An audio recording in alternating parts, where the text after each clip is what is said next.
Hi to James. Hi, James. Kel, hey Kelly, Hi, how how are are you?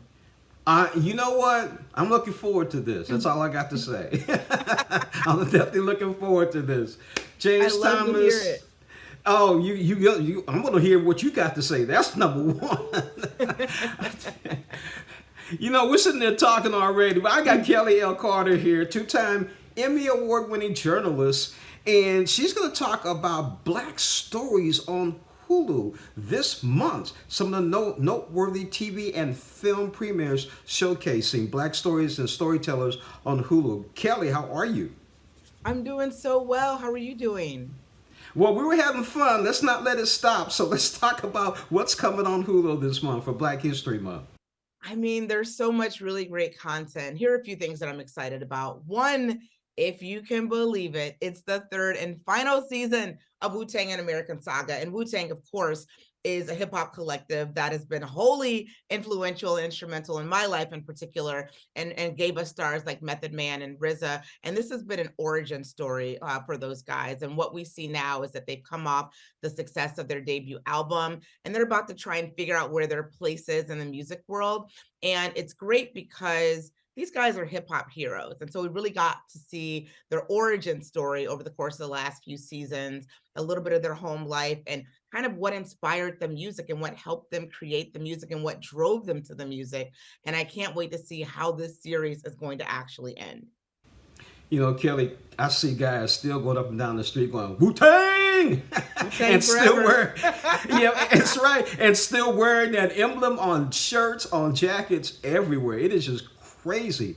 Now, Everywhere. tell us It's about the, amazing all yeah, these years later, they still are so present and resonant too, right? and RZA being in movies and doing the stuff he's doing is just crazy. That I love it. Yeah. Now let's talk about the final season of FX's Snowfall.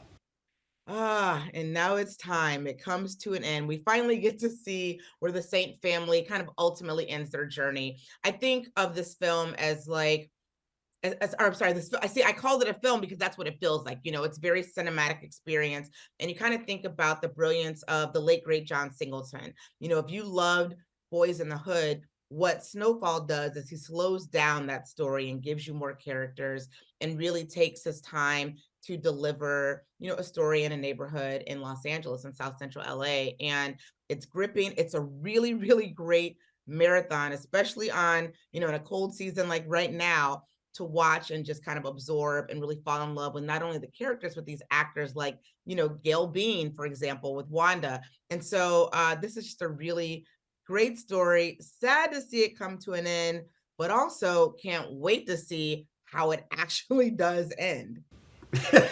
You got that right. When you So much talk has about happened. John, yeah, when you talk about John Singleton, one of my favorite movies is still Four Brothers. I can watch that over and over again. Now, That's a let's talk about something brand new. Onyx Collective's Bruise. It premieres on February the 24th. Yeah, Bruiser, it's from director Miles Warren. And it's a feature debut, and it's about toxic masculinity and really this portrayal of fatherhood. And it's starring Trevante Rhodes, which, if that name sounds familiar to anyone, it's because we got introduced to him via Barry Jenkins' Moonlight, which of course picked up that kind of best Oscar win that I don't think anyone will ever forget in the history of the Academy Awards for Moonlight. And we see him a little bit older. We see him as a dad, and it's just such a gripping, dramatic portrayal. Something that really is going to be a conversation piece, I think, about fatherhood.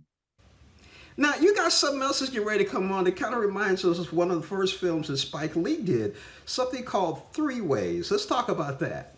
Look, it's a sex comedy, and it's told from three different perspectives. And spoiler alert, I'm executive producer on that film. So it means a lot to me that people are Yeah! finding it to be funny. Premiered this month on Hulu, and it's funny.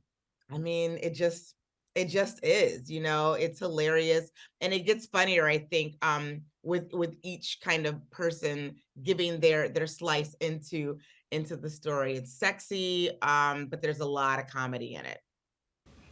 Kelley, we're going to go off the subject just a little bit. Just real quick, tell us about moving from being an award-winning journalist to being an executive producer of a series. It I feel like it probably was just destined to happen a little bit. I mean, you spend so much time talking about what's right and what's wrong in Hollywood that at some point someone's going to call you up and say, "Well, okay, here's your shot. Let's see what you can do." You know, and then you gotta, put some proof in the pudding, right? And for me, I mean, it started a couple of years ago. I launched a production company with my best friend Jamel Hill, and we've sold a couple of projects. We're developing a series with one of our really good friends, Gabrielle Union. And so we started this journey a couple of years ago, and this happens to be my first feature film that I've executive produced. And it just has whetted my appetite. I want to do more. And I think that what we're starting to see is a lot of journalists who also are dipping their toe into the film world. Like Robin Roberts is a really great example. She's a brilliant anchor on television, but she also is producing films and stories. And I want to kind of walk in that same lane. And so that's kind of where I'm finding myself right now. Wow, we've been talking with Kelley L. Carter, two-time Emmy Award journalist, about what's coming on Hulu. The last thing I'm going to say to Kelley is Wu-Tang! Wu-Tang! Kelley, thank you for joining us on Morning Blend. Thanks for having me.